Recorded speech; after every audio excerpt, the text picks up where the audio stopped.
بسم اللہ الرحمن الرحیم۔ شروع کرتے ہیں پروردگار کے بابرکت نام سے۔ میرا نام سمان حسین ہے۔ ہاں لیکن میں اس وقت سمان حسین تو ہوں، لیکن اس وقت میں وفور ناول کا مرکزی کردار علی جمال ہوں۔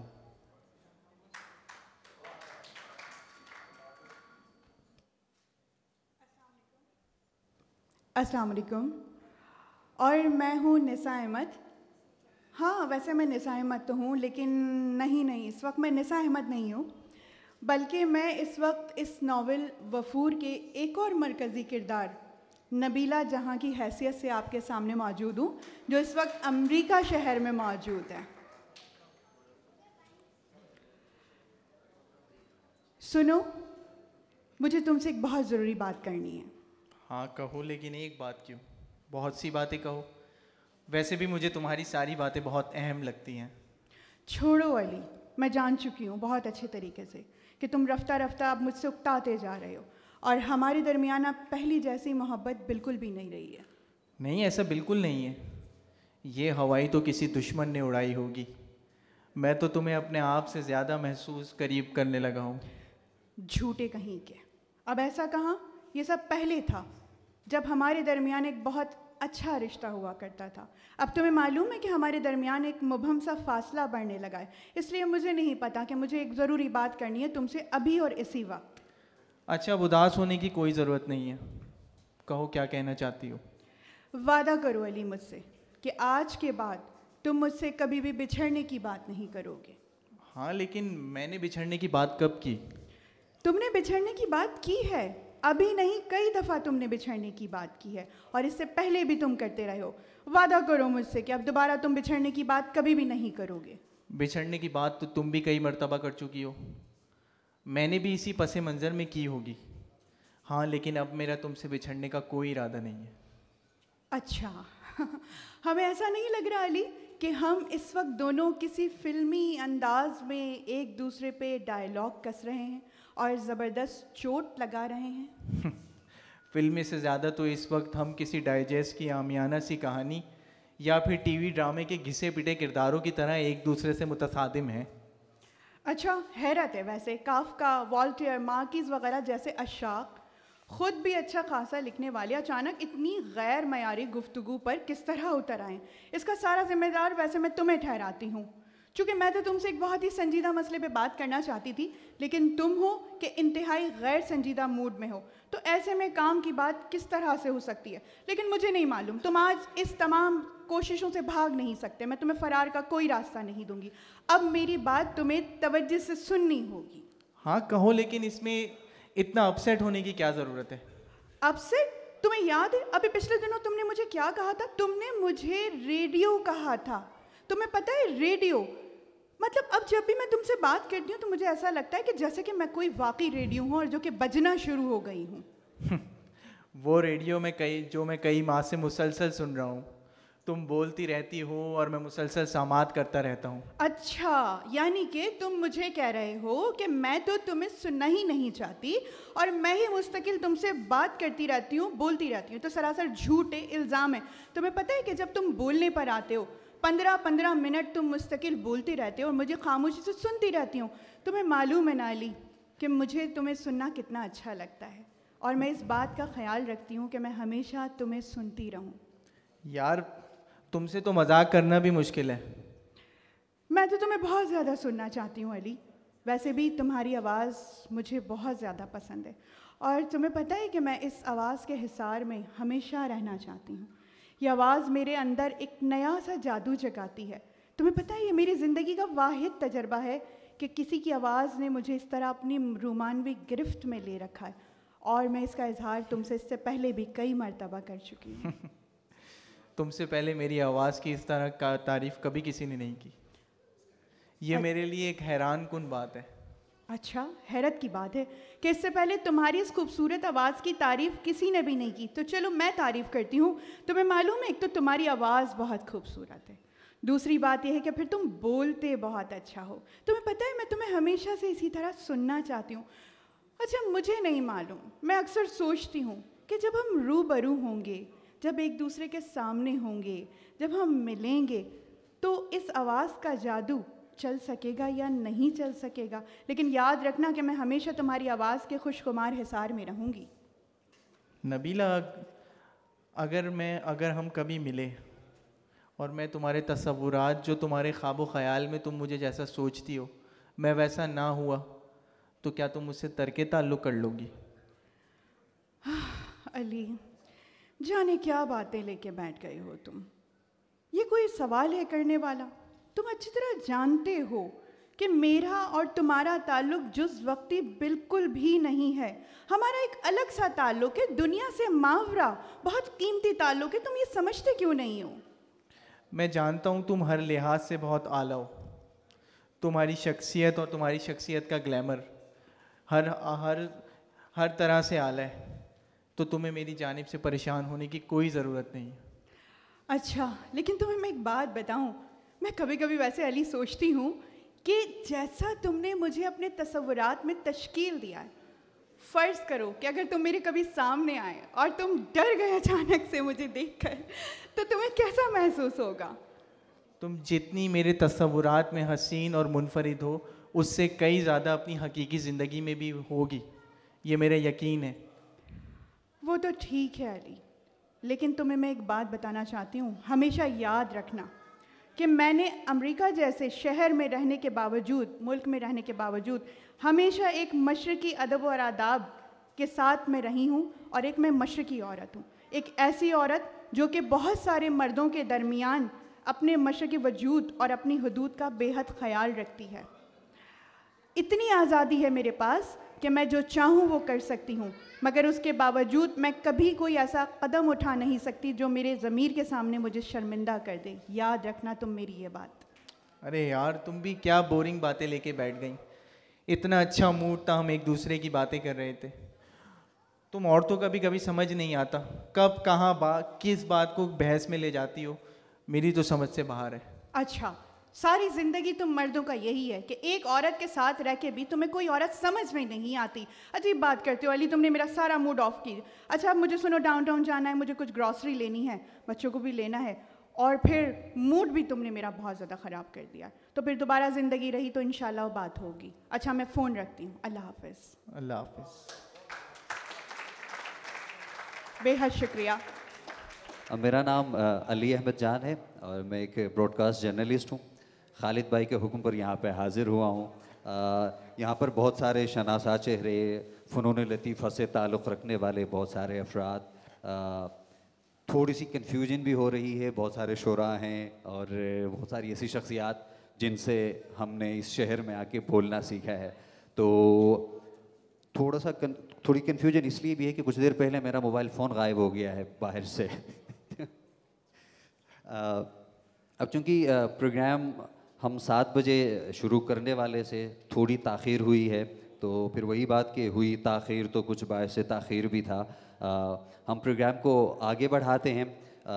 ظاہر ہے جس طرح آج کی اس تقریب میں جتنی گفتگو ہوگی، اقتباسات پڑھے جائیں گے یا نظم، جو اس کتاب میں کچھ نظمیں بھی شامل ہے، وہ سب آپ دیکھیں گے. اب پروگرام کو آگے بڑھاتے ہیں. جس طرح خالد بھائی کی آواز بھی آپ سب نے سن لی ہوگی، عمران شیروانی صاحب ہمارے درمیان موجود ہیں. سینئر صحافی ہیں. تمام جتنے بھی افراد ہیں ادب سے ریلیٹڈ اور صحافت سے متعلق جتنے بھی لوگ ہیں، بہت بخوبی ان کے نام سے واقف ہیں.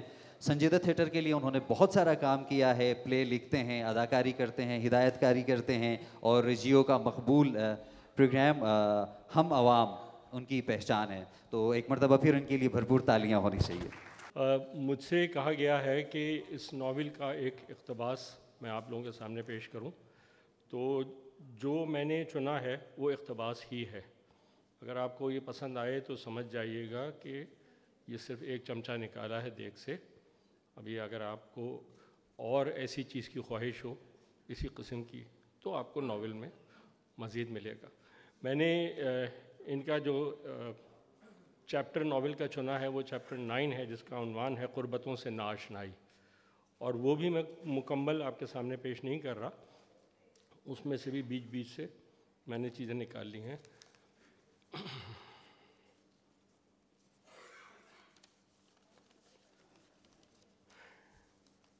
ایک ایسی عمر جب جذبوں کو زبان ملنے کی طلب جاگتی ہے اور ہم اپنی ذات کا اثبات اپنے مقابل کسی مخالف جنس میں ڈھونڈنے لگتے ہیں تو جو قریب ترین مقابل ہمیں نظر آتا ہے ہم اس کی طرف بے اختیاری کی حالت میں کھنچنے لگتے ہیں۔ میرے ساتھ کچھ ایسا ہی ہوا۔ 17-18 برس کی عمر میں ایک لڑکی میری زندگی میں آئی اور کئی برس تک میری زندگی کا حصہ رہی۔ اس سے کچھ رشتہ داری بھی تھی اور اس میں کچھ ایسی خاص کشش بھی تھی کہ میں دیوانہ وار اس کی طرف بڑھا۔ اچھا، ایسا نہیں کہ صرف میں ہی اس کے زلف کا اسیر ہوا تھا، وہ بھی پوری طرح سے میری جانب متوجہ رہی۔ یہ ٹھیک ہے کہ ہمارے درمیان کوئی خاص عہد و پیما ہوئے نہ، ہم نے زندگی بھر ایک دوسرے کے ساتھ رہنے کی قسمیں کھائیں، مگر ظاہر ہے حرف محبت ادا نہ ہوتے ہوئے بھی ہم ایک دوسرے کے جذبات اچھی طرح سمجھ سکتے تھے۔ اسی لیے ایک اعتبار سے وہ تعلق روایتی عشق سے خاصا مختلف بھی رہا، اور دوسری طرف ہم دونوں ایک دوسروں کے لیے لازم و ملزوم بھی رہے۔ کچھ نہ کچھ ملاقات کے سلسلے بھی بہم ہوتے رہے، کبھی کسی خاندان کی تقریب میں، کبھی آپس کے میل جول کے سبب ہم ایک دوسرے سے ملتے رہے اور ایک دوسرے کو جذب بھی کرتے رہے۔ پھر جو ہم مڈل کلاس کے عشاق کے ساتھ ایک مذاق ہوتا ہے وہ ہمارے ساتھ بھی ہوا۔ وہ لڑکی اپنے حسن و جمال میں یکتا تھی اور اپنی بڑی بہن کی شادی کے بعد اب گھر کی بڑی بیٹی بھی تھی۔ اس کے والدین دھیرے دھیرے اس کی شادی کے بارے میں سوچنے لگے، اور میں اس وقت گریجویشن کی تیاریاں کر رہا تھا۔ میں پڑھنے میں بہت اچھا تھا اور بینکر بننا اس وقت میرا سب سے بڑا خواب تھا، تاہم اس خواب کی تعبیر اتنی آسان نہیں تھی کہ مجھے گریجویشن کے بعد ماسٹرز بھی کرنا تھا اور اس کے بعد جاب کے بارے میں سوچنا تھا۔ میرا یہ عشق ادھورا رہ گیا۔ اس لڑکی کی جلد شادی ہو گئی اور میں اس کی روتی آنکھوں کی فرمائش پوری نہ کر سکا کہ اپنے والدین کو اس لڑکی کے رشتے کے لیے بھیجتا، اور بھیجتا بھی کیسے؟ میں معاشی طور پر اس قابل تھا ہی نہیں کہ اپنے والدین کو اپنی شادی کے متعلق کوئی بات کر سکتا۔ اب بھی کبھی کبھی اپنی نوخیز عمر کا وہ سچا اور معصوم سا عشق یاد آتا ہے، میری آنکھیں بھیگ جاتی ہیں، جانے کس حال میں ہوگی اور میں اس کو یاد بھی ہوں گا یا نہیں۔ ایک اور لڑکی سے بھی میرا بڑا خاص رشتہ رہا۔ یہ پہلے عشق کی ناکامی کے بعد کا قصہ ہے۔ اس لڑکی میں ایسا کوئی خاص حسن تھا اور نہ ہی کوئی خاص بات کہ میں اس کی تعریف کھنچتا چلا جاتا، مگر کھنچی تو وہ میری جانب۔ اس سلسلے کا آغاز پی ٹی سیل کے اس دور سے ہوا جب ٹیلی فون بہت کم گھروں میں ہوتے تھے اور پی سی او والے نوجوان لڑکوں کو فون کرنے کی اجازت کم دیتے تھے۔ میں نے ایک دن اپنے دوست کو فون کیا۔ یہ میری گریجویشن کا آخری دور تھا۔ دوسری جانب کسی لڑکی نے فون اٹھایا۔ میں نے اپنے دوست شہزاد کا نام بتایا اور کہا شہزاد سے بات کرا دیں۔ اس لڑکی نے کہا شہزاد تو گھر پہ نہیں ہے، کام بتائیں۔ میں نے کہا اچھا تو شہزاد سے کہہ دیجیے گا کہ علی سے بات کر لے۔ دوسری جانب سے ایک عجیب سی ہنسی گونجی اور کہا گیا ہم آپ کے نوکر ہیں، خود شہزاد تک اپنا پیغام پہنچا دینا۔ اب میں ہکا بکا، یہ کیا بات ہوئی؟ یہ ظاہر ہے شہزاد کی چھوٹی بہن لگتی ہے، مگر ہے کتنی بدتمیز کہ اسے بڑوں سے بات کرنے کا سلیقہ نہیں۔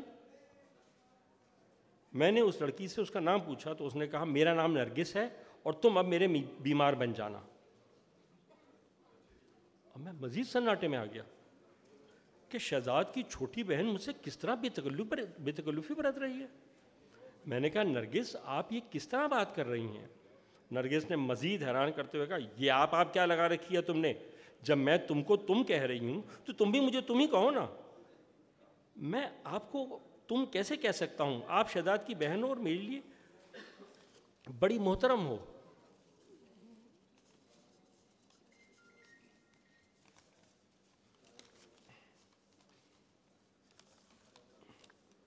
دوسری طرف سے ایک زوردار قہقہ لگایا گیا اور جواب ملا کون شہزاد؟ یہاں کوئی شہزاد وزاد نہیں رہتا۔ اب تو میں خاصا شرمندہ سا ہو گیا۔ او اچھا یہ رانگ نمبر ہے۔ نرگس نے فوراً لقمہ لگایا جی نہیں یہ رائٹ نمبر ہے اور تمہاری رائٹ پرسن ہی سے بات ہو رہی ہے۔ سنو میرا نام نرگس ہے، ٹھیک ٹھاک ہوں اور میری سریلی آواز تو تم سن ہی رہے ہوگے۔ سیکنڈ ایئر کی طالبہ ہوں، خوش شکل ہوں مگر رنگ سانولا ہے اور گفتگو بھی مزیدار کرتی ہوں۔ ہم لوگ لیاقت آباد میں رہتے ہیں۔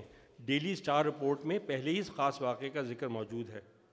میں نے اس سے پوچھا کس واقعے کا ذکر ہے ڈیلی اسٹار رپورٹ میں.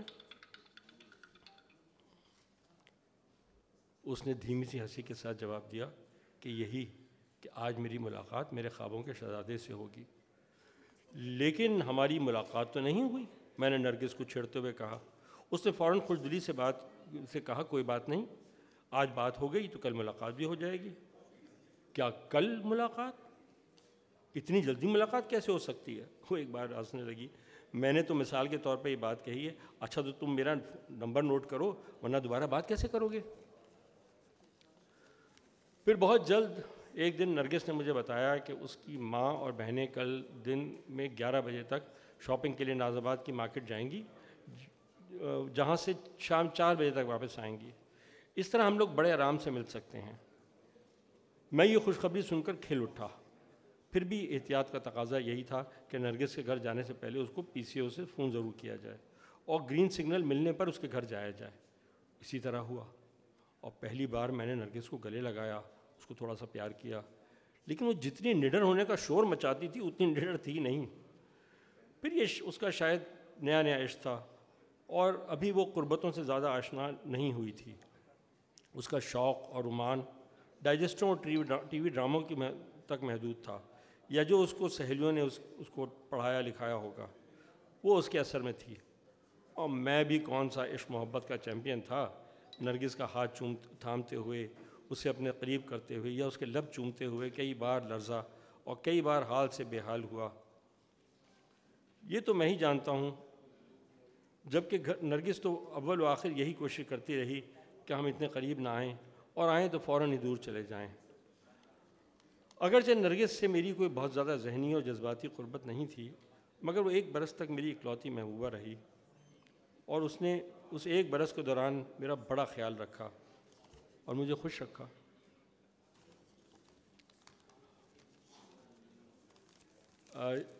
یہ اس کا چیپٹر 9 کا کچھ حصہ تھا جو میں نے بیچ سے بہت ساری چیزیں اڑا کے پیش کیا.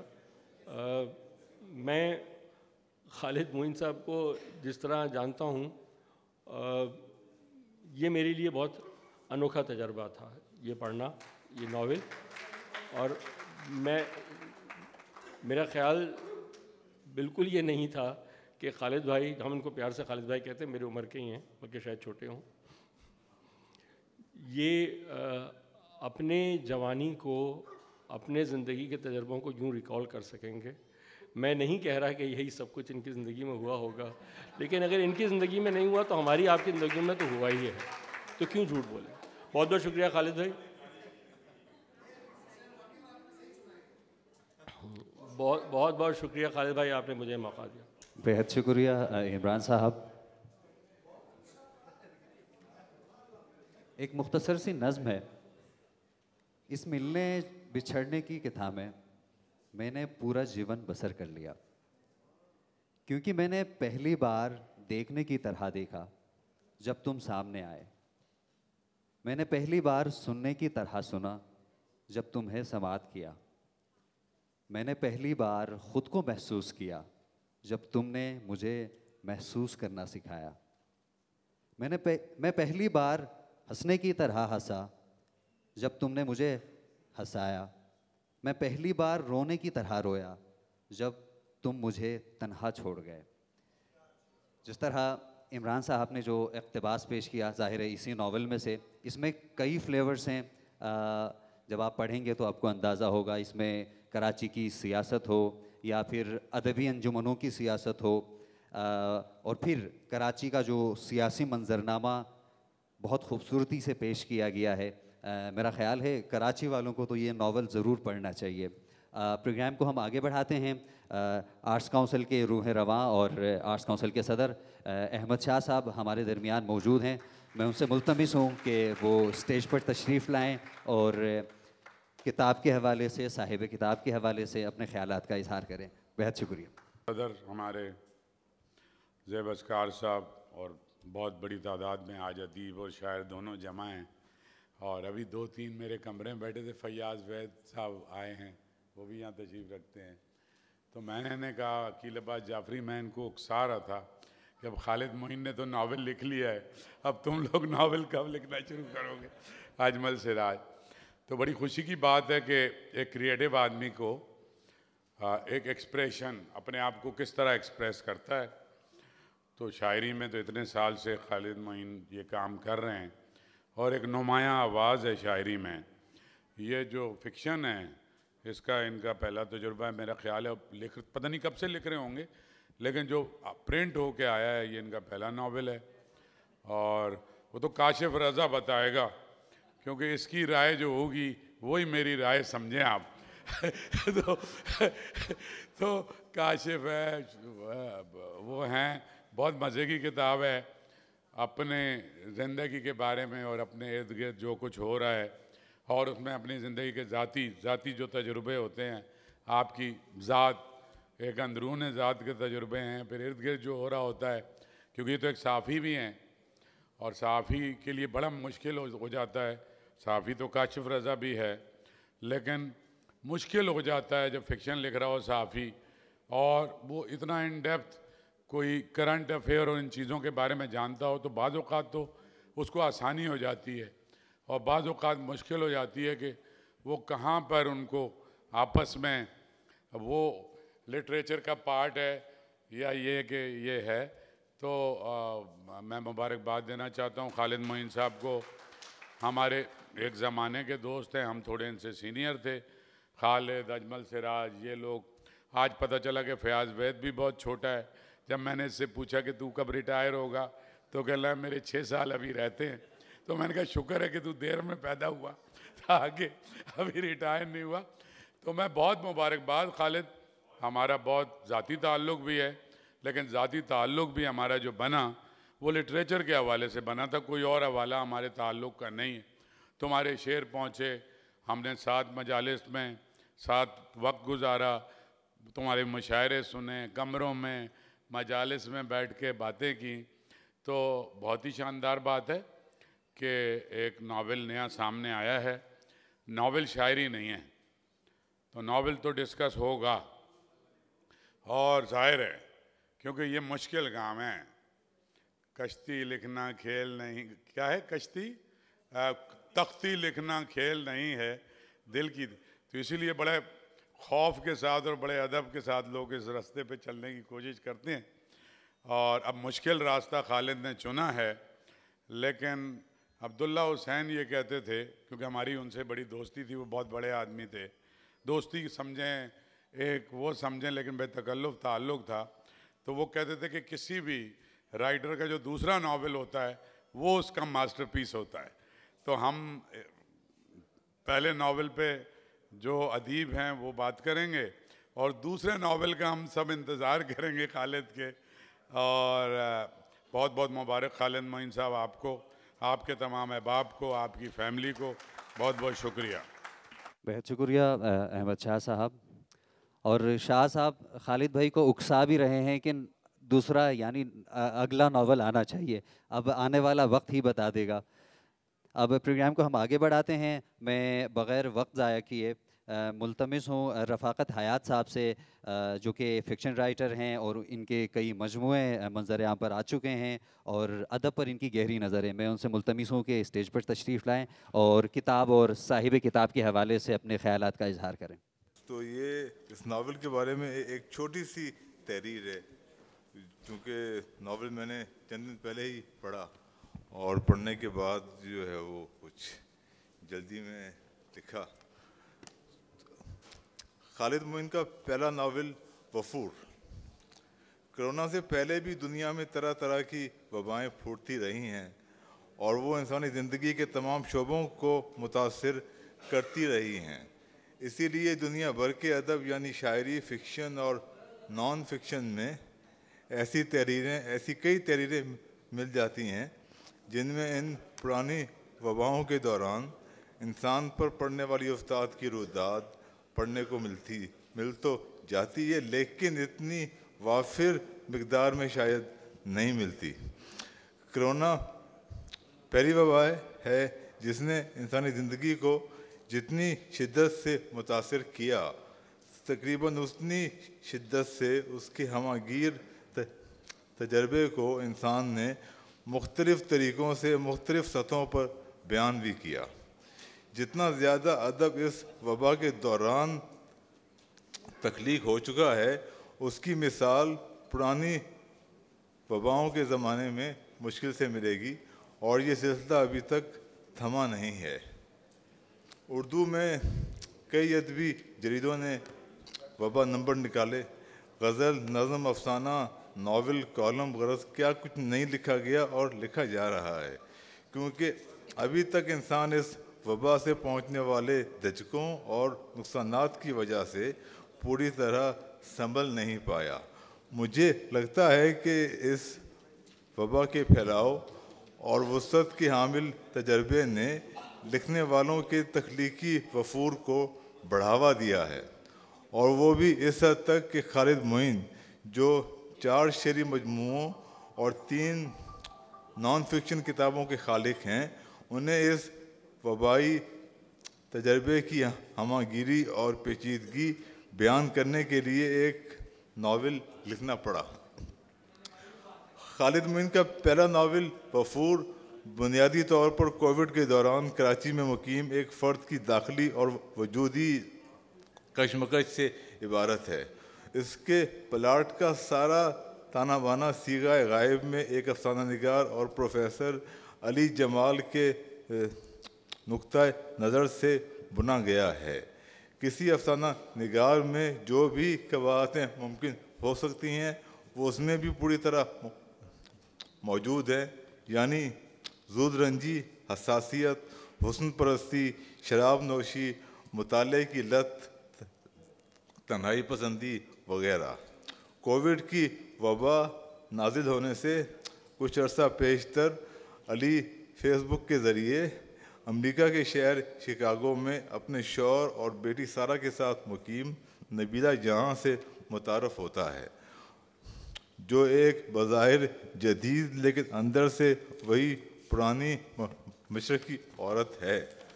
وہ بھی افسانے لکھتی ہے، مطالعے کی شائق ہے، ملازمت کرتی ہے اور ہاؤس وائف ہے۔ ان کا تعارف دھیرے دھیرے what's app, phone call, video call اور پھر بالآخر بالمشافہ ملاقات کے بعد ایک گہرے تعلق میں ڈل جاتا ہے اور نت نئی منزلیں طے کرتے ہوئے اپنے انجام تک پہنچتا ہے۔ خالد معین نے مکالمے اور مضبوط بیانیے کی مدد سے وبا کے بڑھتے ہوئے جنون کے ساتھ علی جمال اور نبیلہ جہاں کا بڑھتا، پھیلتا اور شدید سے شدید تر ہوتا جنون خیز تعلق زندگی سے قلم بند کیا ہے۔ ایک وبا خارجی دنیا میں کوہرام مچا رہی ہے اور دوسری ناول کے سبھی کرداروں کی باطنی زندگی تہس نہس کر رہی ہے۔ نبیلہ جہاں کے نقطۂ نظر سے اس کے شوہر وقار اور اس کی بیٹی کی زندگی کا اداس کر دینے والا احوال بھی معلوم ہوتا ہے۔ اس کا شوہر جو بظاہر ایک کامیاب آدمی ہے، لیکن وہ بھی باطنی طور پر ایک وبا کا شکار ہے، اور ان دونوں کی گود لی ہوئی بیٹی سارہ بھی۔ وبا کے دنوں میں علی اور نبیلہ کے درمیان ہونے والے ہونے والی وصل کی لذت بھی نت نئی نحوستیں لے کر آتی ہے۔ اس ناول کی رواں دواں نثر پڑھتے ہوئے یہ اندازہ بالکل نہیں ہوتا کہ یہ خالد معین کا پہلا ناول ہے، اسی لیے اس میں پڑھے جانے کی بے پناہ صلاحیت ہے۔ ناول کے پرت در پرت کھلتے کردار اور ان کے ساتھ پیش آتے تہ در تہ واقعات کے حوالے سے جتنے ممکن سوالات ہو سکتے ہیں، ان کے جواب کہانی کے لطیف پیرائے میں ایک مؤثر انداز کے ساتھ دیے گئے ہیں، اور یہ دونوں باتیں ناول نگار کے حق میں جاتی ہیں۔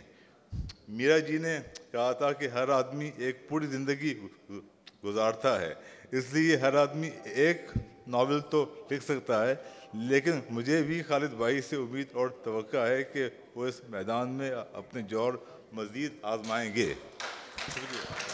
بہت شکریہ. اب ہم پروگرام کو آگے بڑھاتے ہیں. جس طرح پروگرام کے ابتدا میں جو دو فنکار ناول کے مرکزی کردار کو پیش کر رہے تھے، میں ان کو ایک مرتبہ پھر اسٹیج پہ مدعو کروں گا کہ وہ آئیں اور اسی ناول میں سے، اسی کتاب میں سے کچھ نظمیں یا کوئی اقتباس آپ کے سامنے پیش کریں گے. سمان حسین اور نساء احمد. نساء احمد چونکہ ٹی وی اور ریڈیو ہوسٹ ہیں اور سمان ناپا سے گریجویٹ ہیں، تو ان کے لیے بھرپور تالیاں ہونی چاہیے. ملیں گے یا نہیں؟ کیا ہم کبھی ملیں گے؟ اس سوال کے پس منظر میں ملنے اور نہ ملنے کا گہرا تذبذب ہی نہیں. میری وہ ان گنت سلگتی ہوئی تشنہ خواہشیں بھی ہیں جو میرے رومال پرور خوابوں سے لمس، خوشبو، دھنک، عکس اور آئینے کی یکجائی کے بیچ میرے ہونے اور نہ ہونے سے ہوتے ہوئے تمہارے دل ربا جمال کی گہری تپش تک چلی آئی.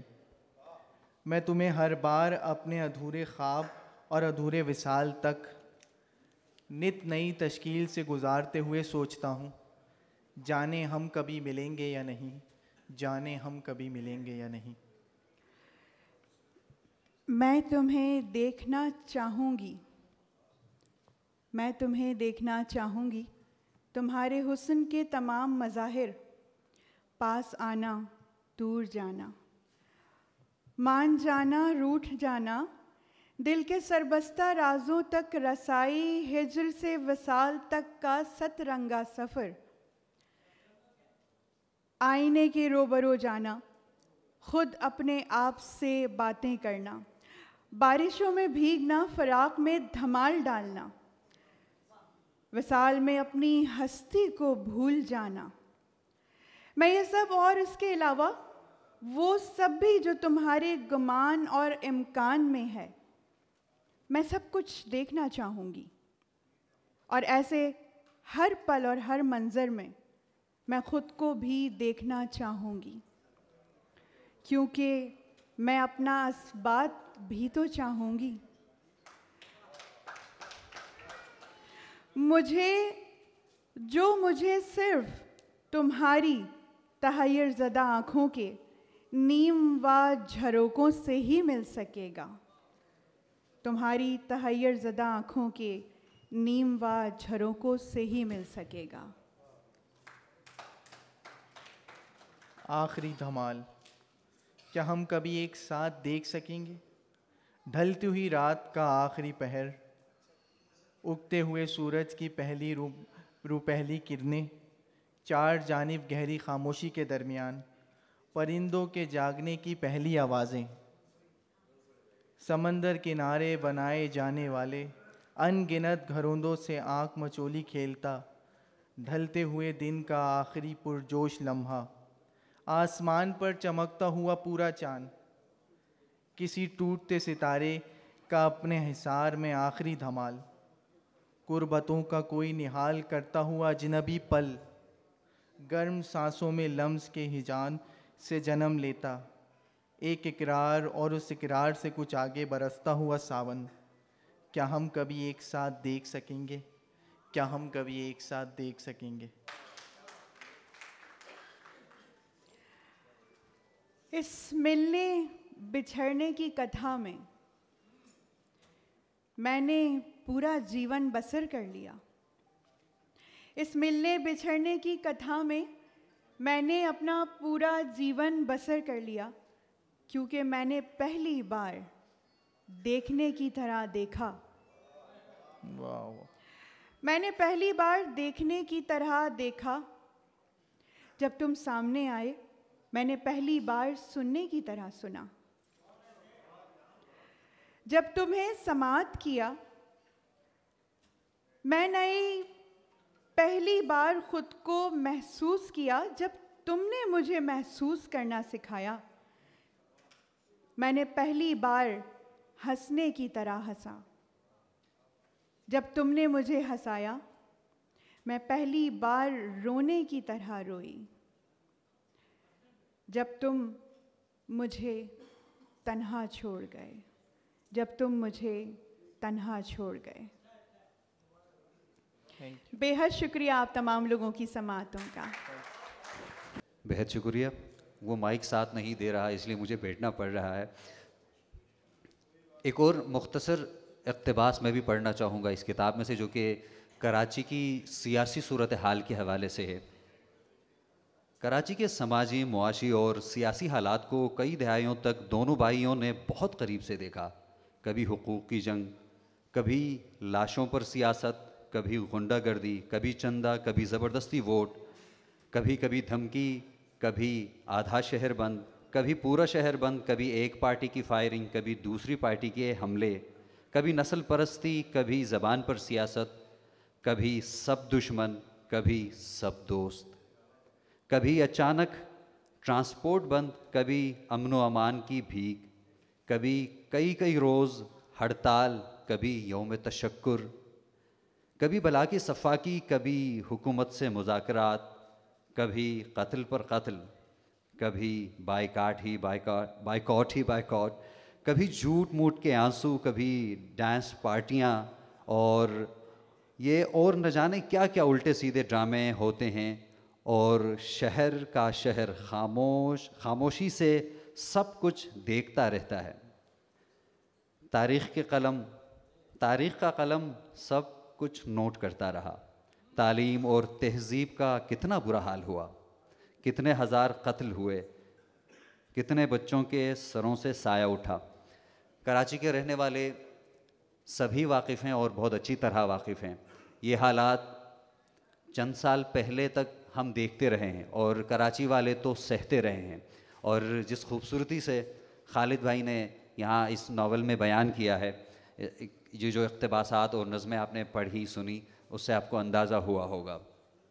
اب میں اگلے جو مقرر ہیں انہیں مدعو کرنا چاہوں گا. مجھے چند روز پہلے ہی پتہ چلا کہ شعر بھی کہتے ہیں، اور یہ بھی میرے لیے خبر تھی کہ کاشف بھائی کے 2 شعری مجموعے بھی آ چکے ہیں. لیکن ان سے میرا جو پہلا تعارف ان کے ناول کی وجہ سے ہوا تھا. یہ کوئی 2 برس پہلے کی بات ہے جب میں نے ان کا ناول 4 درویش اور ایک کچھوا اسلام آباد میں پڑھا تھا، اور مجھے بہت اچھا لگا تھا. اور ساتھ ہی ساتھ سوشل میڈیا ظاہر ہے بہت ساری دوریاں، اور ناول میں بھی اس کا تذکرہ ہے، پوری دنیا کو گلوبل ویلیج بنا کے رکھا ہے. تو کاشف بھائی سے سوشل میڈیا سے میں جڑا ہوں، ترقی پسند سوچ رکھتے ہیں، مختلف سماجی سیاسی ایشوز پر کھل کے لکھتے ہیں اور بہت اچھا لکھتے ہیں. تو آپ سب کی بھرپور تعلیوں میں میں سید کاشف رضا صاحب سے ملتمس ہوں کہ وہ آئیں اور اپنے خیالات کا اظہار کریں. یہ خالد، آپ سب کو بہت سلام. آپ لوگوں کا بہت شکریہ، خالد بھائی کا بہت شکریہ کہ انہوں نے اس تقریب کے لیے، اس ناول پر بات کرنے کے لیے مدعو کیا. یہ ناول جو ہے شاید ان چند لوگوں میں شامل ہوں جنہوں نے شائع ہونے سے پہلے پڑھ لیا تھا. تو خالد بھائی کی عنایت کہ انہوں نے مجھے اسے پڑھنے کا موقع دیا. تو ایک شاعر جو ہے اس کے لیے ناول لکھنا ایک نیا تجربہ تو ہوتا ہے، لیکن آج کل متعدد شاعروں نے ناول لکھی ہیں، لیکن اس کے لیے اس کو ایک تفریق کا اندازہ ضرور ہونا چاہیے کہ جو شاعری ہے اور جو نثر ہے اس میں ایک تفریق بھی ہے، اور خاص طور پر فکشن کی زبان جیسی ہوتی ہے وہ شاعری کی زبان سے مختلف ہوتی ہے. عموماً یہ ہوتا ہے کہ ہم افسانہ بھی جب سن رہے ہوتے ہیں تو اس میں کسی فقرے پر، کسی لائن پر داد دے رہے ہوتے ہیں، لیکن فکشن کا جو بنیادی طور پر فن ہے وہ اس سے مختلف ہے. تو خالد معین صاحب جو ہے اگر بالکل براہ راست شاعری سے ناول کی طرف آتے تو وہ شاید اتنا بہتر ناول نہ لکھ پاتے. اس سے پہلے انہوں نے ایک تربیت سے بھی وہ گزرے، اور ان کی 2 کتابیں اس سے پہلے بھی تھیں. یہ اس ناول سے پہلے نثر کی 2 کتابیں پہلے بھی تھیں. ایک خاص طور پر وہ کتاب جس میں انہوں نے سن 90 کی دہائی کے بعد ابھرنے والے شاعروں کا تذکرہ کیا تھا. تو ان کا بڑا ایک ایسا جائزہ لیا تھا اس کتاب میں، نثر میں، جو کہ عمومی جائزوں سے بڑا مختلف تھا. اور اس سے جو پس منظر تھا سن 80 اور سن 90 کی دہائی کا جو سیاسی اور سماجی پس منظر تھا، اس میں رکھ کر انہوں نے ان شاعروں کو دیکھا تھا اور پھر ان کی پیش رفت کا جائزہ لیا تھا. غزل کے شاعر بھی تھے، نظم کے شاعر بھی تھے، اور اسی طرح انہوں نے پھر وہ تمثیلچے بھی لکھے، پھر وہ اس میں جنگ میں کام کرتے تھے اور پھر چینل میں کام کرتے تھے، تو نثر کا ایک ان کا تجربہ تھا جس سے ان کی نثر منجتی رہی۔ دوسری چیز یہ ہے کہ فکشن آپ کسی بھی چیز پر لکھ سکتے ہیں، لیکن اس میں زیادہ بہتر یہ ہوتا ہے کہ جیسے وہ کہا جاتا ہے کہ اگر آپ کو کسی درخت سے پھل توڑنے ہو تو آپ جو قریب کے پھل ہوں پہلے اسے توڑتے ہیں، ایزی پکنگز جس کو کہتے ہیں، کہ جو بہت اوپر پیڑ پر درخت پھل لگے ہیں اس کو بعد میں توڑتے ہیں۔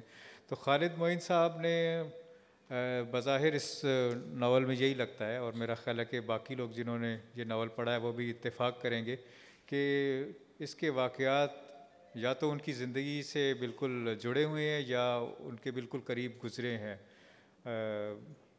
سوانحی ناول کی طرح کی چیز لگتی ہے، اور وہ لوگ جو خالد بھائی سے واقف ہیں، جیسے کہ ہم واقف ہیں، میں کم از کم 20 برس سے ان سے تعلق ہے، تو اس سے یہی لگتا ہے کہ ان کی ذاتی زندگی کے ہیں، بلکہ ان کی شاعری بھی جب میں پڑھتا تھا اور ان سے ڈسکس بھی ہوتا ہے، اجمل صاحب بھی مسکرا رہے ہیں، اجمل سراج کے، ان کی شاعری میں بھی کچھ نشانات ملتے ہیں کہ یہ تجربے کے بغیر شعر نہیں کہتے، اور اس میں کچھ نشانات ملتے ہیں، کچھ ایسی چیزیں ملتی ہیں کہ آپ جو ہے وہ پردے کے پیچھے بھی دیکھ سکتے ہیں کہ کچھ جو ایک عشق کی گرمی ہے، یا ایک معاملات جو ہوتے ہیں عشق کے معاملات، ان کی جو گرمی اور جو اس کی زندگی اور جو اس کا ولولہ ہوتا ہے، تو وہ اس میں نظر آ رہا ہوتا ہے، یعنی وہ قافیے کو جوڑ کر شعر نہیں کہہ رہے ہوتے، تو امکان تو تھا ان میں کہ وہ فکشن لکھ سکیں۔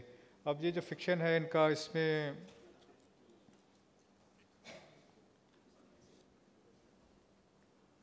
میں ایک یہ جو فکشن ہے ان کا، یہ جو ناول ہے، یہ کورونا وبا کے پس منظر میں ہے۔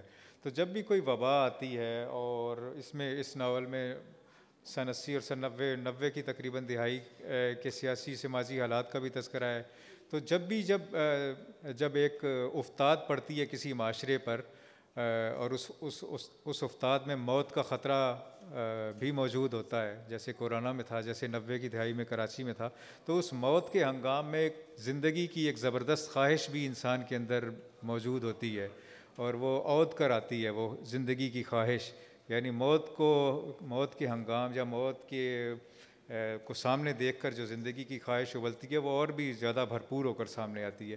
تو ان کے جس عشق کا انہوں نے پہلے تذکرہ کیا ہے اس ناول کے میں، یا اس ناول کا جو ہیرو ہے، جو ابتدائی زندگی میں جس عشق سے گزرتا ہے، وہ بھی کراچی میں جو موت ناچ رہی تھی، اس کے ہنگام جو زندگی کی بھرپور خواہش تھی، اس کی غمازی کرتا ہے۔ اور پھر یہ کرونا کے درمیان میں بھی، کہ کرونا میں آدمی جو ہے وہ ایک دوسروں کو مرتا ہوا دیکھ رہا ہے، تو اس میں زندگی کی ایک زبردست خواہش پیدا ہوتی ہے۔ تو جو عشق ہے وہ زندگی کی خواہش سے ہی عبارت ہے، اور عشق جو ہے وہ زندگی کی خواہش سے بھی عبارت ہے، اور نئی زندگی پیدا کرنے کی خواہش سے بھی عبارت ہے۔ بندہ عشق اسی لیے کرتا ہے کہ ایک چراغ سے چراغ جلے اور زندگی سے زندگی پیدا ہو۔ تو یہ جو ارجنسی ہے، موت کو سامنے دیکھ کر جو زندگی کی ارجنسی ہے، وہ اس ناول میں بہت نظر آتی ہے۔ اس کے علاوہ اس میں کہانی تو ظاہر ہے دلچسپی ہے، لیکن ناول جو ہے اصل میں اپنے دوران سے بنتا ہے، کہ اس میں کہانی کے مختلف کردار جن مراحل سے گزر رہے ہیں، جن کیفیات سے گزر رہے ہیں، ان کا اچانک بیان نہ ہو، بلکہ اس کیفیت سے گزرتے ہوئے اس کا بیان ہو کہ کس طرح وہ اس دورانیے سے گزرا ہے۔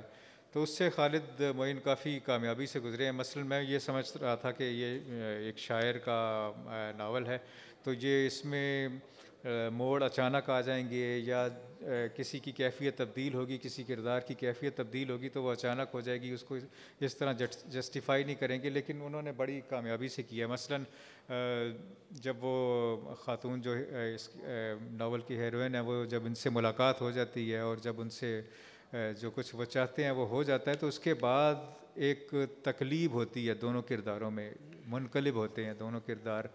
تو وہ جو مرحلہ ہے وہ خاصا کامیابی سے انہوں نے لکھا ہے، خاص طور پر جو خاتون کردار ہے، جو کہ حالانکہ ایک بیرونی ملک میں رہتی ہے، لیکن اس کی ایک جو تقلیب دکھائی ہے، اور جس عمل سے گزرتا ہوا اس کو دکھایا گیا ہے، اس کے نوائنسز، اس کی باریکیوں کو بڑی کامیابی سے یہ اس میں پیش کر پائے ہیں.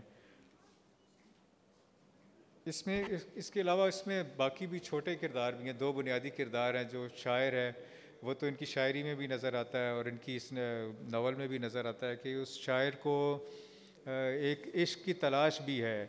یعنی ایک بامانی سرگرمی کی حیثیت سے بھی عشق کی تلاش شاعر کو رہتی ہے کہ ایک شاعر جو ہے اور ایک انسان بھی ایک روٹین لائف اگر بسر کرتا چلا جا رہا ہو تو اس میں کسی نئے پن کی تلاش اسے ہوتی ہے اور اس نیا پن جو ہے وہ عشق میں بآسانی دستیاب ہو سکتا ہے.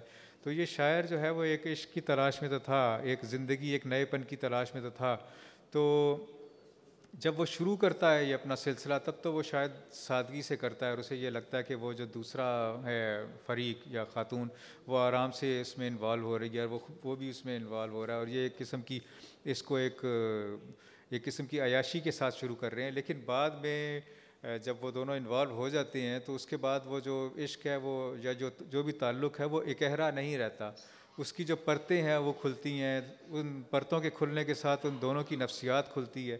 لیکن انہوں نے یہ اس ناول میں صرف 2 کردار پیش نہیں کیے. جو باقی کردار بھی ہیں ان کی بھی صورتحال کا کچھ اندازہ ہمیں ہوتا ہے. مثلا وہ خاتون جو ہے امریکہ سے جس نے ان کے ساتھ تعلق بنایا ہے ہیرو سے, وہ کیوں اس بات پر مجبور ہے کہ وہ یا اس بات پر آمادہ ہوتی ہے کہ وہ علی جمال سے تعلق بنائے, اس کا بھی انہوں نے جائزہ لیا ہے. حالانکہ یہ اس کو اکہرا بھی کر سکتے تھے.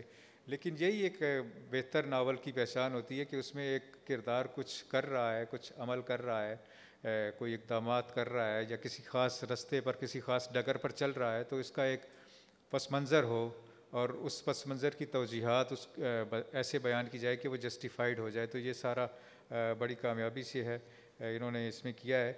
جو ان کا شاعر ہے خالد معین کا, وہ بار بار اس میں عود کراتا ہے. جیسے کہ میں نے کہا کہ جو فکشن کی نثر ہے اس کے اندر یہ دوسرے ٹکڑے بھی اس کے آتے ہیں, جیسے خوش آثار, خوش خمار اور اس طرح کی چیزیں. اور جو خاتون کردار ہے اس کی زبان میں بھی اس طرح آتی ہیں. تو وہ چیزیں بھی ہیں. لیکن وہ بھی احمد شاہ صاحب ذکر کر رہے تھے عبداللہ حسین کا, تو ان کا وہ جو فقرہ تھا ایگزیکٹلی وہ یہ تھا کہ a novelist is as good as his second novel. تو اب ہم دیکھتے ہیں کہ یا تو خالد معین کسی اور رستے پر چلیں گے, جیسے کہ انہوں نے 2-3 رستے شاعری کے علاوہ بھی پکڑے. ایک تمثیلچہ لکھا, شاعروں کی کے بارے میں ایک کتاب لکھی, اب ایک ناول لکھا. تو اب دیکھتے ہیں کہ اس رستے پر وہ گامزن رہتے ہیں یا اپنی جولانیوں کے لیے کوئی اور رستہ نکالتے ہیں. بہت شکریہ. بہت شکریہ کاشف بھائی. ہاں, میں تعارف میں ایک بات کا تذکرہ کرنا بھول گیا. کاشف بھائی بہت اچھے مترجم ہیں. نوم چومسکی سے لے کر محمد حنیف جیسے بہت بڑے بہت اچھے لکھاریوں کو انہوں نے اردو میں ان کی کتابوں کو منتقل کیا ہے. تو میں نے ضروری سمجھا کہ اس کا تذکرہ کیا جائے.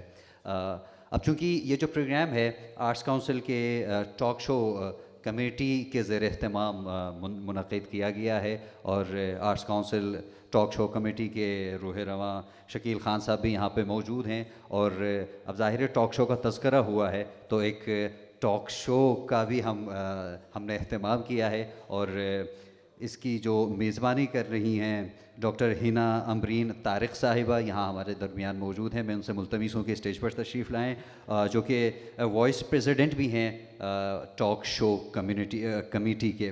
اور اس کے ساتھ میں صاحب کتاب خالد بھائی کو بھی مدعو کروں گا کہ وہ بھی آئیں. وہ کتاب کے حوالے سے گفتگو کریں گے, اور آپ دونوں کے لیے میرا خیال ان دونوں کے لیے تالیاں ہونی چاہیے. السلام علیکم. خواتین و حضرات, تاریخ سے ایک بڑا واقعہ اٹھایا اور ماضی کا نوسٹالجیا ملایا اور پھر رومانس کا تڑکا لگایا, ناول تیار ہو گیا.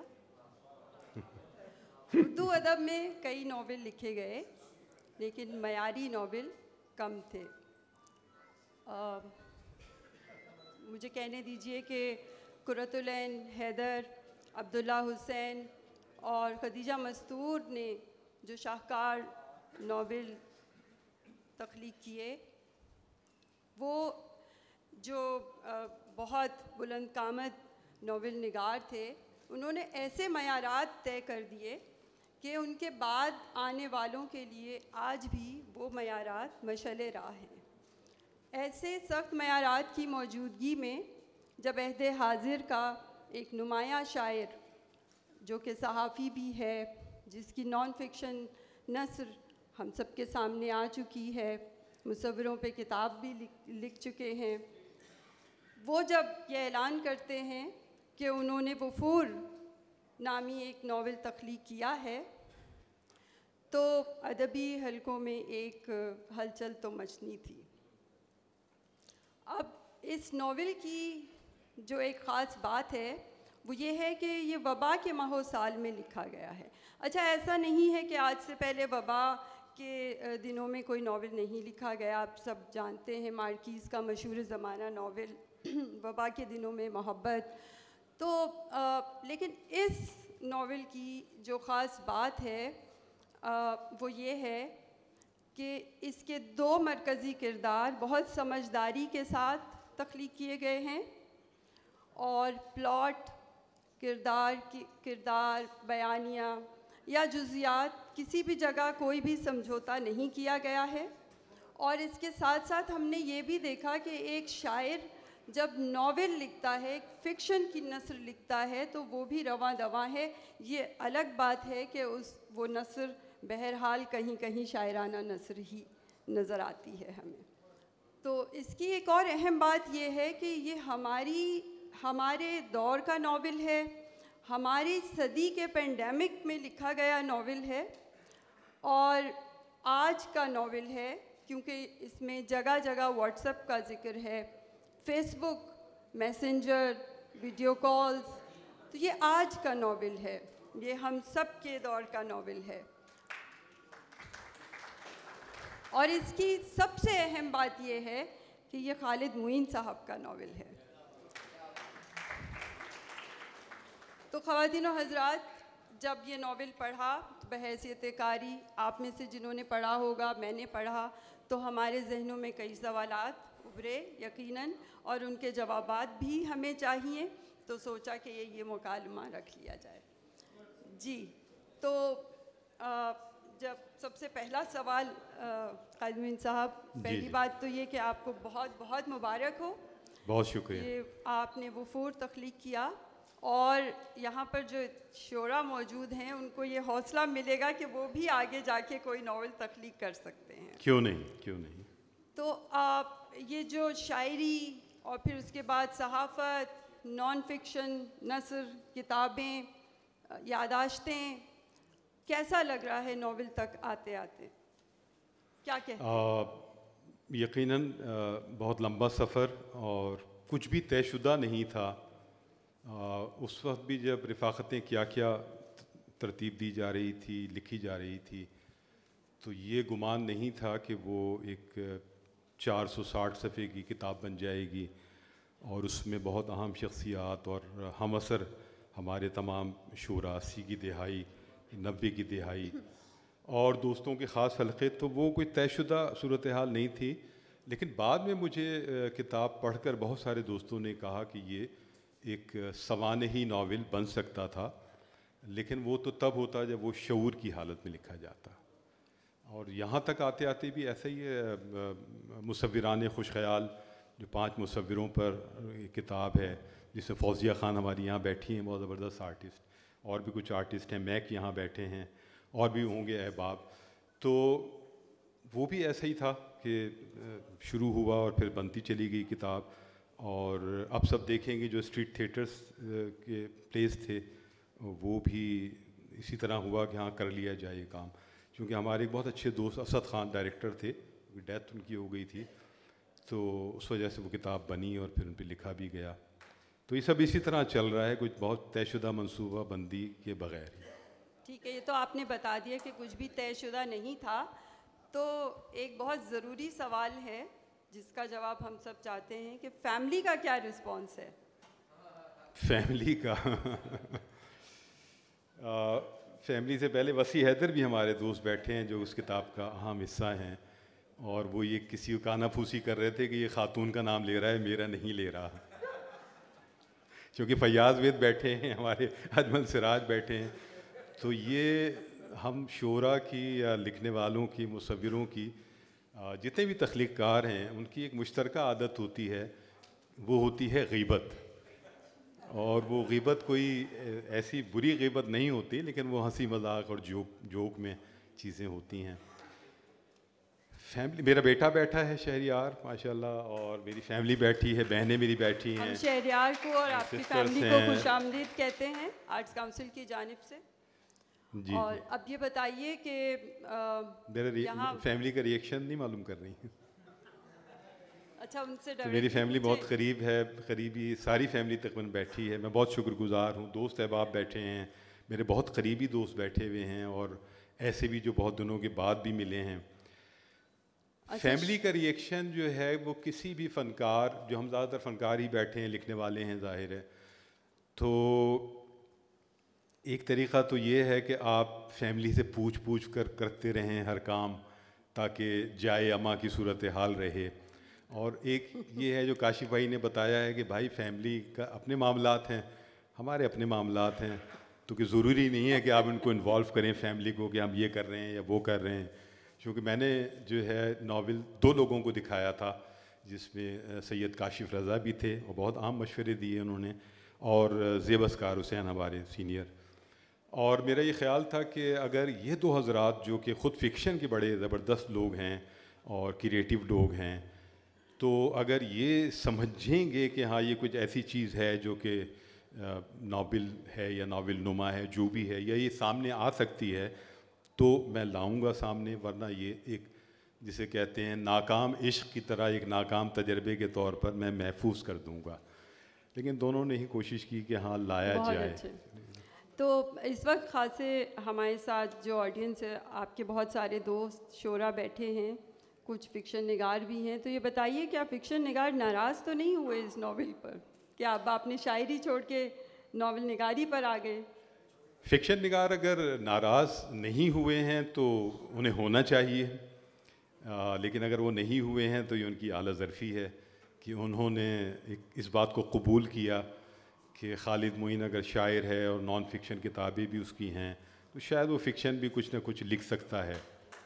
یہ تو اچھی بات ہے. آپ نے ایک لفظ پہ غور نہیں کیا. میرے سوال میں تھا کہ شاعری چھوڑ کر فکشن کی طرف آ گئے ہیں، تو شاعری پر کیا اثر پڑا؟ کاش ایسا ہوتا کہ شاعری چھوڑی جا سکتی، کیونکہ شاعری پکڑی جانے والی چیز بھی نہیں ہے، تو چھوڑنا بھی جو ہے کہ اضافی بات ہے، اور پکڑنا بھی اضافی بات ہے. تو آپ کے اندر کا ایک خیالات کا ہجوم ہے، خوابوں کا ہجوم ہے، آپ کی اپنی شخصیت ہے، آپ کا اپنا معاشرہ ہے، کچھ نہ کچھ لکھواتا ہے. فارمز کچھ بھی ہوں، لیکن شاعری تو پہلا عشق ہے، نہیں چھوٹے گا شاید.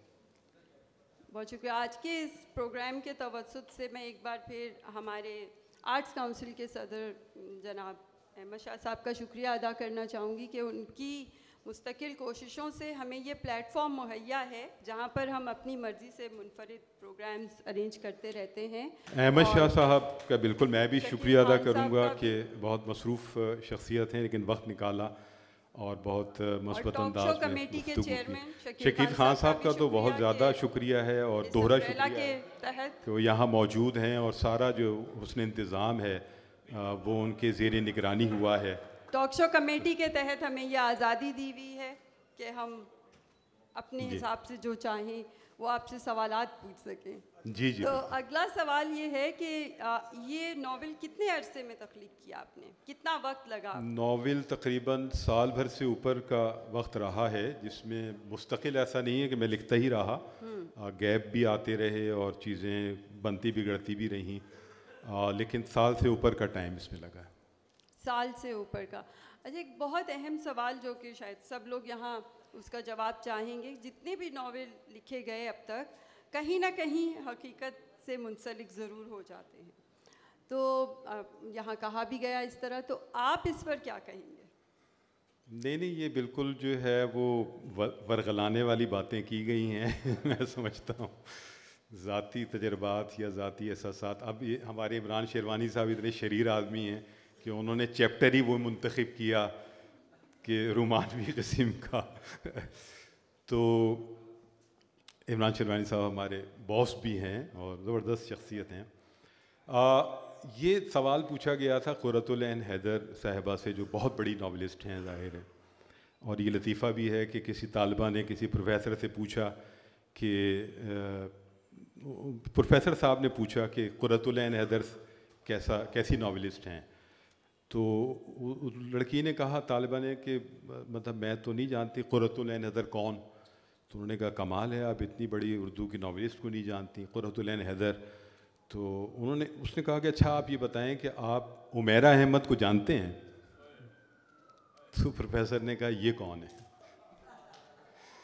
تو یہ ایک ایسی بات ہے جو کہ قرۃ العین حیدر سے جو سوال کیا گیا تھا وہ یہی تھا کہ آپ کے ناولوں کے کردار کی حقیقت میں کہیں موجود ہیں. تو انہوں نے یہ جواب دیا تھا کہ اگر وہ ہوتے بھی ہیں حقیقت میں تو لیکن جب فکشنائزڈ کیا جاتا ہے کرداروں کو تو وہ خاصے تبدیل ہو جاتے ہیں، لیکن بہت سارے کردار جو میں لکھتی ہوں وہ میرے مشاہدے کے ضرور ہوتے ہیں اور اس کے بغیر شاید اتنی عمدگی سے لکھا نہ جا سکے. تو آپ یہ کہہ سکتی ہیں کہ یہ جو بھی کردار تھے اصل میں یہ نبیلہ کا کردار بہت اسٹرانگ ہے اور یہ کئی بار تبدیل ہوا اور کئی بار مجھے سمجھ میں نہیں آ رہا تھا کہ وہ کس طرح ہوگا، اور پھر وہ ایک ایسا اس کی شکل بنی نبیلہ کی. اور نبیلہ آج کے دور کی عورت ہے، آج کے جو دنیا ہے اس کی عورت ہے. پورے اعتماد یہاں ذرا آپ ٹھہر جائیے، یہ سوال مجھے پوچھنے دیجیے کہ نبیلہ جہاں کا جو آپ نے نام لیا اور اس کردار کی بات کی، تو آپ تو جو بھی ڈسکرائب کریں لیکن بحیثیت قاری میں نے یہ دیکھا، شاید آپ لوگوں نے بھی دیکھا ہوگا کہ نبیلہ جہاں کا کردار بہت اسٹرانگ آیا ہے، وہ جو میل کیریکٹر ہے وہ اس سے بھی زیادہ اسٹرانگ آیا ہے. تو اس کی کیا وجہ ہے؟ آپ فیمنسٹ ہیں یا آپ فیمنسٹ پوز کرنا چاہ رہے ہیں اس ناول کے ذریعے؟ کیا ریزن ہے؟ پوز کرنا تو ایک ایسی بات ہے جو شاعر تو ہمیشہ پوز کرتا ہی ہے، پوزنگ میں ہی رہتا ہے، اسٹیج کا آدمی ہوتا ہے. لیکن ایسا پوز کا مسئلہ نہیں تھا، لیکن میں سمجھتا ہوں کہ عورت کے حوالے سے ہم جتنا سمجھتے ہیں، کیونکہ اس میں بھی ایک عورت کو جاننے کا ایک پورا عمل موجود ہے اور شاید عورت کی طرف سے ایک مرد کو جاننے کا عمل بھی موجود ہے. تو یہ کائنات کے وہ دو ایسے ابدی کردار ہیں جن کے بارے میں ہمیشہ کچھ نہ کچھ یہ دونوں ایک دوسرے کو کریدنے جاننے کی جستجو میں رہتے ہیں. تو فیمنسٹ ہونا جو ہے وہ کوئی اتنی بری بات نہیں ہے میں سمجھتا ہوں، اور وہ ہونا چاہیے. ہم سب ایک نرم رویہ رکھتے ہیں، جتنے تخلیق کار ہیں عورت کا کوئی بھی روپ لے لیں، ماں سے لے کر چلیں، پھر بہن تک آ جائیں، پھر بیوی تک آ جائیں، بیٹی تک آ جائیں، پھر محبوبہ تک آ جائیں، وہ ہر کردار بڑا خوبصورت کردار ہے. اور زندگی اگر ہماری ہے، ہماری زندگی اگر ہے تو اس میں عورت کا بڑا بنیادی کردار ہے، روپ چاہے کوئی ہو. خالد معین صاحب، اب مجھے ایک شاعر سے بات کرنی. جب آپ نے محبوبہ کا نام لے ہی لیا تو میں نے پہلے یہ سوال تو کر ہی لیا تھا کہ اب کیا آپ شاعری سے دور ہو رہے ہیں؟ آپ نے منع کر دیا. اب اس ناول کے اندر جو شاعر موجود ہے اس نے تو نثری نظمیں لکھی ہیں اور ہم نے سنی بھی، کچھ بہت شاندار نثری نظمیں ہیں جو اس میں موجود ہیں. تو اب سوال یہ ہے کہ کیا غزل چھوڑ کر، شاعری تو نہیں چھوڑی جا رہی، تو کیا غزل چھوڑ کر پروز پوئٹری کی طرف آئیں گے آپ ناول کے ساتھ؟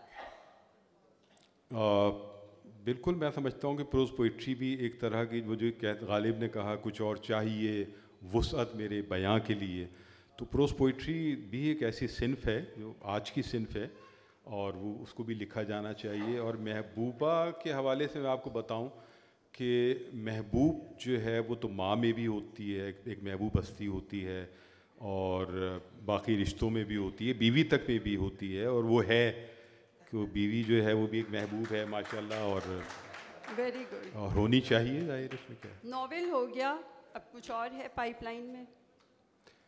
بالکل. یہ ناول جب شروع ہوا تو میں رفاقتیں کیا کیا کا دوسرا حصہ اس پر کام کر رہا تھا، اور تقریباً 70% 75% کام وہ مکمل ہوا، اور اس کے بعد پھر یہ پینڈیمک آ گیا اور پھر چیزیں تبدیل ہو گئیں، تو وہ ذرا سا پینڈنگ میں آ گیا. لیکن اس کا کچھ حصہ مزید میں لکھنے کی طرف آ رہا ہوں. تو اس کے فوراً بعد میں سمجھتا ہوں کہ جو چیز آ سکے گی وہ رفاقتیں کیا کیا کا دوسرا حصہ ہے، جس میں جان ایلیا پر صفحے کا مضمون ہے, انور شعور صاحب پر 50 صفحے کا ہے, عبیداللہ علیم صاحب پر 50 صفحے کا ہے, اور جاذب قریشی صاحب پر. یہ 4 شعراء پر 50 صفحے کے مضامین ہیں. اور پھر تابش دہلوی سے صاحب سے لے کر اور عصر حاضر کی شعراء تک, اور عزا جعفری صاحبہ سے لے کر عصر حاضر کی شاعرات تک منتخب, وہ سب اس میں ملیں گے. اور پھر اس کے بعد ٹاپ 7 اشعار ہیں, کچھ ٹاپ 3 نظمیں ہیں, ان کے حوالے سے گفتگو ہے. پنجاب کے بہت سے لوگ کور ہوں گے دوسرے حصے میں, جو پہلے حصے میں ہم نے کراچی کو زیادہ ہائی لائٹ کیا تھا. اچھا, اب چلتے چلتے آج کی اس تقریب کے حوالے سے بھی کچھ بات ہو جائے کہ یہ جو ایک مختلف طرح سے ترتیب دیا گیا, اس میں مکالمے اور مضامین کم تھے اور اقتباسات زیادہ تھے, اور ایک ڈیفرنٹ سٹائل میں یہ تقریب منعقد ہوئی. تو یہ آپ کا ذاتی پلان تھا جس کو یہاں پر شکیل خان صاحب کی زیر نگرانی پائے تکمیل تک پہنچایا گیا. تو اس کے بارے میں کیا خیال ہے؟ کسی ناول کی آج اس سے پہلے اس طرح کی تقریب نہیں ہوئی. ہاں, یہی کوشش تھی کہ بجائے اس کے کہ بہت طویل مقالے پڑھے جائیں اور بور کیا جائے جو لوگ آ گئے ہیں, اور اس میں جیسے رفاقت حیات صاحب نے بہت خوبصورت مضمون پڑھا, اور یعنی کہ ہفتے بھر میں ہی انہوں نے ناول پڑھ لیا اور تاثرات کا اظہار کیا اور رقم بھی کر دیا. میں بہت خوش ہوا کہ انہوں نے لکھا. سید کاشف رضا نے جس طرح تجزیہ پیش کیا اور جس طرح پورا منظر اور پس منظر بیان کیا اور جس خوبصورتی سے بیان کیا اور جس دانائی کے ساتھ بیان کیا, بہت متاثر کن ہے ہمیشہ. ظاہر ہے کہ ہم سب ہم اثر ہیں اور دوست ہیں, زمانے کے دوست ہیں. اور اس کے علاوہ نساء احمد نے دیکھا آپ نے کہ یہاں کہ انہوں نے مکالمے پڑھے, سمان حسین نے جس طرح مکالمے پڑھے, اور بہت جاندار نظمیں بھی پڑھی انہوں نے, اور اقتباس عمران شیروانی صاحب نے بہت زبردست انداز میں پڑھا. اور علی جان کو دیکھا آپ نے جو ہمارا ناظم ہے نوجوان, حالانکہ بہت صدمے میں ہے. اس کا صدمہ یہ ہے کہ اس کا بہت قیمتی فون جو ہے جس میں رابطے ہوتے ہیں وہ چلا گیا, اور اس کے باوجود وہ اپنے حواس کو قائم رکھتے ہوئے آپ لوگوں سے مخاطب ہے اور بہت خوبصورتی سے آگے چلا رہا ہے. تو علی جان کا انتخاب بھی اس لیے کیا گیا تھا, ایک نوجوان ناظم ہمارے درمیان آئے, اور باقی پارٹیسپینٹس بھی نوجوان ہیں, تاکہ اور جو بھی کچھ ہے وہ ناول کے اندر موجود ہے, جو کچھ پڑھا جا رہا ہے اور جو کوئی اقتباس تھا یا مکالمے تھے یا جو مضامین لکھے گئے, تو براہ راست اس ناول کا ہی حصہ ہیں, لیکن ایک ذرا سے ڈیفرنٹ فلیور کے ساتھ موجود ہیں.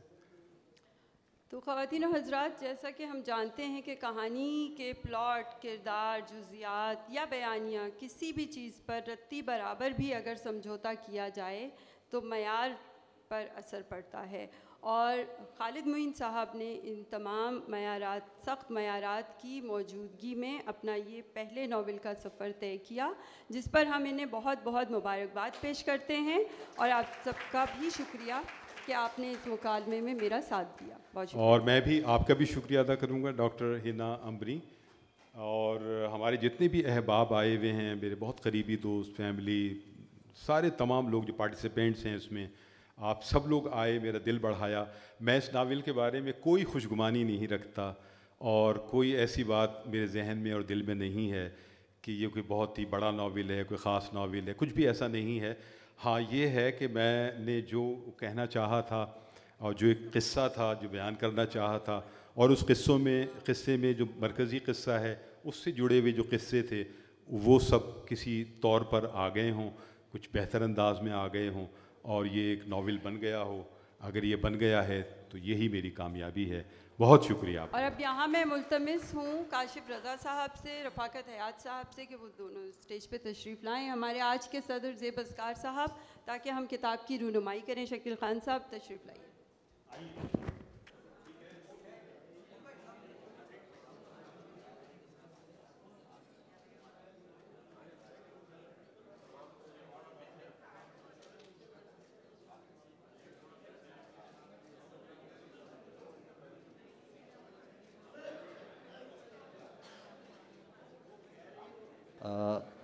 بہت شکریہ خالد بھائی اور ڈاکٹر صاحبہ.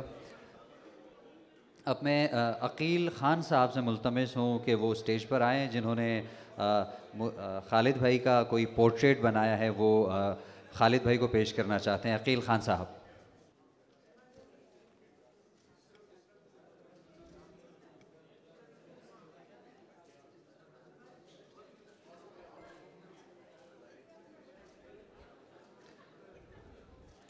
اچھا، جب تک یہ تصویری سیشن چل رہا ہے اسی دوران خالد بھائی اور ڈاکٹر صاحبہ جب بات کر رہے تھے فیمنزم اور فیمنسٹ کے حوالے سے ایک بات کی، تو میرا خیال ہے فیمنزم ایک نظریہ ہے، تو لوگوں کو پہلے فیمنزم اور فیمنسٹ کون ہے پڑھنا چاہیے، سمجھنا چاہیے، اور اس کے بعد کوئی بھی چاہے وہ ناول ہو، افسانہ ہو، اس پر تذکرہ کریں گے تو بہت بہتر ہوگا اور لوگوں کو بھی سمجھا پائیں گے. جی بالکل نگیٹو نہیں بولا ہے میں، ایک گزارش سمجھ لیجئے، کیونکہ فیمنزم کو ہمارے معاشرے میں ایک یہ یوں سمجھا جاتا ہے کہ جو عورت یا جو مرد آوارہ گرد ہو وہ فیمنسٹ ہے. اور اس میں دوسری بات بالکل اہم ترین بات کہ جو مرد، جو خواتین مردوں سے نفرت کرے انہیں فیمنسٹ کہا جاتا ہے، جو کہ نہایت ہی غلط بات ہے. چلیے پروگرام کو آگے بڑھاتے ہیں. جس طرح ڈاکٹر صاحبہ اور خالد بھائی نے بھی ٹاک شو کے بیچ میں بتایا کہ آج کی جو تقریب ہے سب سے منفرد ہے، اس طرح کی کوئی تقریب یا کتاب کی رونمائی میں ہم نے نہیں دیکھا. اکثر یوں ہوتا ہے کہ جو صاحب صدر ہمیشہ اسٹیج پر ہی براجمان ہوتے ہیں، لیکن ہمارے زیب بھائی پیچھے ہمارے آڈینس کے ساتھ ہی بیٹھے ہوئے ہیں، تو صاحب صدر زیب اذکار بھائی یہاں پہ موجود ہیں. میں ان سے ملتمس ہوں کہ وہ اسٹیج پر آئیں اور اپنے خیالات کا اظہار کریں. یہاں پہ جتنے بھی لوگ موجود ہیں وہ زیب صاحب کے اچھی طرح واقف ہیں، ان کے کام کے حوالے سے سینئر جرنلسٹ ہیں، دا نیوز کے ساتھ ان کی طویل وابستگی ہے، بہت اچھے فکشن لکھتے ہیں. میرا خیال ہے تعارف کے محتاج بالکل بھی نہیں ہے، تمام افراد، تمام شرکاء بہت اچھے سے جانتے ہیں. تو زیب صاحب جو ہے نا آج کتاب اور صاحب کتاب کے حوالے سے گفتگو کریں گے. شکریہ علی جمال. علی جان بہت خوب بھائی، اتنی گفتگو ہو چکی ہے میں سمجھتا ہوں، اور کم و بیش بہت سی جو ڈائمینشنز ہیں اس ناول کی اس کے اوپر بات بھی ہوئی ہے، بھرپور گفتگو ہوئی ہے، اور میں یہ سمجھتا ہوں کہ کوئی ایسا گوشہ نہیں ہے کہ جس کے اوپر بھرپور بات کی جائے. میں صرف یہ کہنا چاہوں گا کہ دیکھیے، مجھے یہ لگا کہ ناول کو ایک ساختیاتی پس منظر میں بھی لوگوں نے دیکھا ہے، ہمارے دوستوں نے، جس میں جو ہے وہ آتھر کا، ناولسٹ کی شخصیت کا بھی حوالہ آتا رہا ہے. یہ ایک طریقہ ہے مطالعہ کرنے کا، لیکن بنیادی طور پہ ہمیں یہ دیکھنا چاہیے کہ یہ ناول جو خالد معین نے لکھا، کہ یہ ناول ناولس کی دنیا میں کہاں کھڑا ہوا نظر آ رہا ہے، اس کی تکنیک کیا ہے، اس کا برتاؤ کیا ہے، اور اس کو کس طرح سے کہانی کو بنا گیا ہے، کس طرح سے اس کے ایکسپریشن کی کیا صورتحال ہے. تو جیسا کہ آپ یہ سب جانتے ہیں کہ ایک کووڈ-19 کے دن تھے، وبا کے دن تھے، اور وبا کے دنوں کے حوالے سے بے شک ناولز آ چکے ہیں، لیکن یہ ایک اعتبار سے میں یہ کہہ سکتا ہوں کہ ایک ہمارے معاشرے میں، پاکستانی معاشرے میں رہنے والا ایک مڈل کلاس کا رائٹر کس طرح سے سوچتا ہے. ناولز تو لکھے گئے ہیں، لیکن یہ کہ رائٹر کو کبھی جو ہے وہ پروٹاگنسٹ بنایا گیا، یہ یعنی اس اعتبار سے عام جنرلی ہوتا ہے، لیکن ایک سوچنے والا ذہن، ایک خاص رومانٹک اپروچ کے ساتھ چیزوں کو دیکھنے والا ذہن، ایک زندہ یعنی سمجھیے کہ ایک شخصیت، ایک زندہ جوان، تو وہ کس طرح کی الجھنوں کا اس معاشرے میں، خصوصی طور پہ میں کہوں گا کہ پاکستان جیسی معاشرت کا بھی حوالہ آ جاتا ہے، اور وہ پھر دنیا بھر سے جو رابطہ ہونے لگتا ہے، اور پھر وہ آن لائن نشستوں کا بھی ذکر ہے، تو ادیبوں کی فضا آپ کو نظر آ رہی ہے اس کے اندر.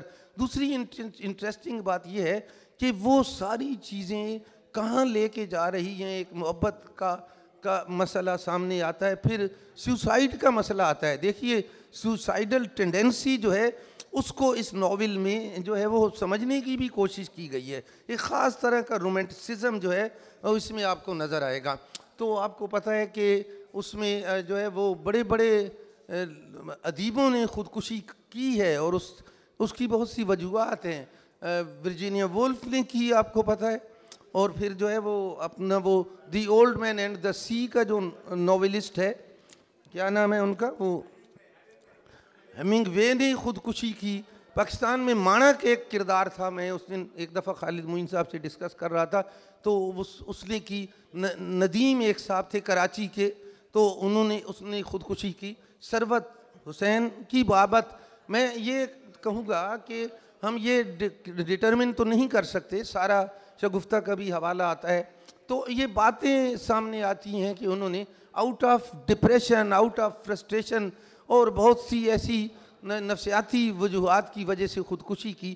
تو کریٹیو جو لوگ ہوتے ہیں اور جو کریٹیوٹی ہوتی ہے وہ جو ہے وہ بسا اوقات ایک ایسی چیزوں کو لیڈ دیتی ہے, ایک ایسے خلا کو لیڈ دیتی ہے کہ وہ جو ہے وہ ایک سیوسائڈل ٹینڈنسی بنتی چلی جاتی ہے. دیکھیے میں آپ سے ایک اور بات عرض کروں کہ خودکشی, اس میں بہت دیر تک خودکشی کا یہ کردار جو ہے پروٹاگونسٹ خودکشی کرنے کی کوشش کرتا ہے, بچ جاتا ہے, اور خودکشی سے پہلے کی جو ذہنی صورتحال ہے وہ اس میں سامنے آتی ہے بڑی سمجھنے کی, یعنی اسے ہم ایگزامن کر سکتے ہیں.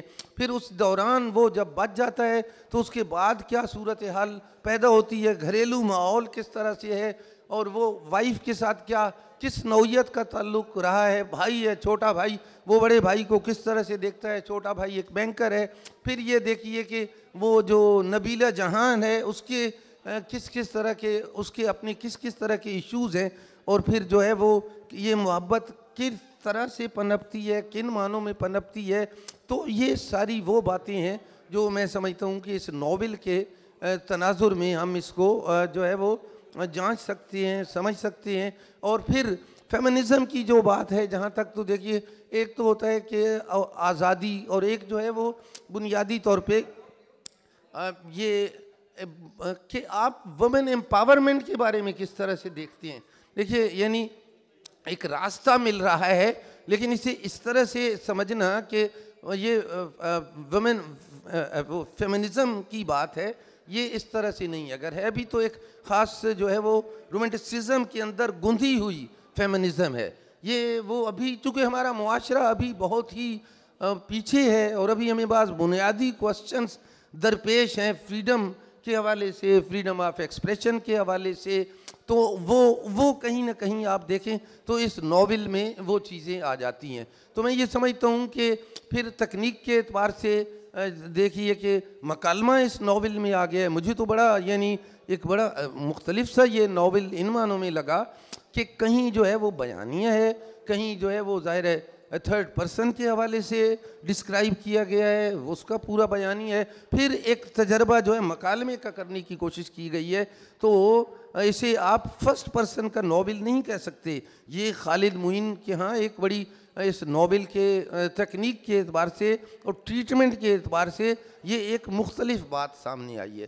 تو اس اعتبار سے میں یہ سمجھتا ہوں کہ یہ ناول اپنی تکنیک کے اعتبار سے, اپنے ایکسپریشن کے اعتبار سے, اور اپنے رومانٹسزم کے اعتبار سے, ہر ناول کا بھی ایک رومانٹسزم ہوتا ہے, کرداروں کا بھی ایک رومانٹسزم ہوتا ہے, اس رومانٹسزم کے اعتبار سے اور ان دکھوں اور تکالیف کے حوالے سے جو وبا کے دنوں میں جو ہے وہ لوگوں کو درپیش ہوئیں, اور اس سے پہلے کا ماحول جو سیاسی صورتحال رہی اس پورے عرصے میں, معاشرتی صورتحال جو پورے اس عرصے میں رہی, تو اس کا بھی جو ہے وہ بڑی ہی خوبصورتی سے اس کا بھی بیان ہے, اور اس کو کرٹیکلی دیکھا گیا ہے. یعنی یہ ایک ایسے کردار کی کہانی ہے جو ایک اعتبار سے بہت سے آزار میں مبتلا ہے, جو سوچتا ہے, جو شعور کے ساتھ چل رہا ہے.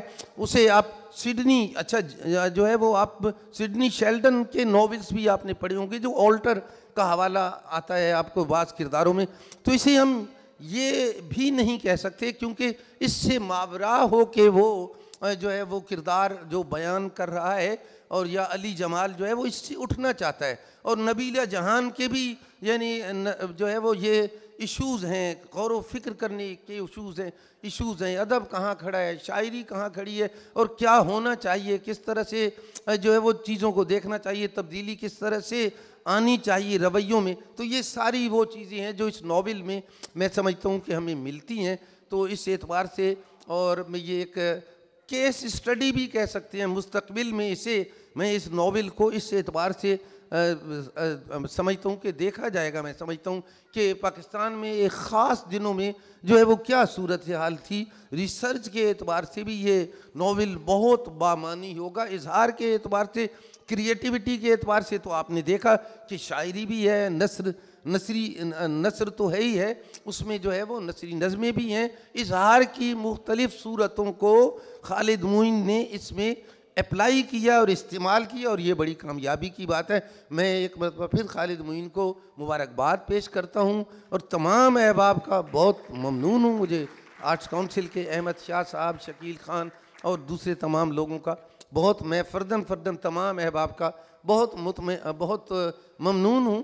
ہماری فیملی کے لوگ بھی آئے ہوئے ہیں، خالد معین کے فیملی کے بھی لوگ آئے ہوئے ہیں. تو یہ سب ہمارے رائٹرز کی فیملی ہے جو یہ یہاں موجود ہے. یہ ایک خالد معین سے محبت کا اور یگانگت کا ایک رشتہ ہے. بہت شکریہ. اس وجہ سے بہت شکریہ زیب اصغر صاحب. اب چونکہ پروگرام اپنے اختتام تک پہنچ گیا ہے، میں باضابطہ طور پر جو اختتامی کلمات پیش کرنے کے لیے ڈاکٹر ہینا امرین طارق صاحبہ سے ملتمس ہوں کہ آپ اسٹیج پر آئیں اور جو اختتامی کلمات ہیں وہ پیش کریں. خواتین و حضرات، آج کی اس بھرپور تقریب کے اختتام کا باقاعدہ اعلان کیا جاتا ہے، اور ہم آرٹس کونسل کے صدر احمد شاہ صاحب کی جانب سے آپ تمام احباب کا شکریہ ادا کرتے ہیں اور امید رکھتے ہیں کہ آپ آئندہ بھی اسی طرح تقریبات میں شرکت کر کے ہماری حوصلہ افزائی کرتے رہیں گے. Thank you very much.